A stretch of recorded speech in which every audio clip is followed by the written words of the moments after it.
हाँ जी सत श्री अकाल जी सारिਆਂ ਨੂੰ ਕਿੱਦਾਂ ਸਾਰੇ welcome to the Puneet power generator.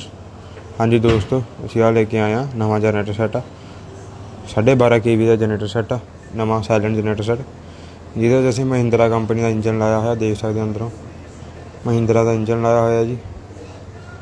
ਤੇ ਆ ਹੈਗਾ 12.5 kV ਦਾ ਅਲਟਰਨੇਟਰ ਦੇਖ ਸਕਦੇ ਹੋ ਸਕਰੀਨ ਦੇ ਉੱਤੇ। ਤੇ ਨਵਾਂ ਜਨਰੇਟਰ ਸੈੱਟ ਹੈ ਸਾਇਲੈਂਟ घर वास्ते बिल्कुल परफेक्ट जनरेटर सैट है। जे किसी ने खरीदना हो सानू कॉन्टैक्ट जरूर कर सकते हैं। ये आटोमैटिक जनरेटर सैट है। लाइट गई तो आपे स्टार्ट हो जाता आई तो आपे बंद हो जाता वा आटोमैटिक फुली आटोमैटिक 1 साल की कंप्लीट गारंटी होगी जनरेटर सैट की। देख सकते हो कोई भी दिक्कत आ जाए पूरी प्रॉपर सर्विस मिलेगी। साइलेंट जनरेटर सैट है इनू कनोपी वाला महिंद्रा का जी।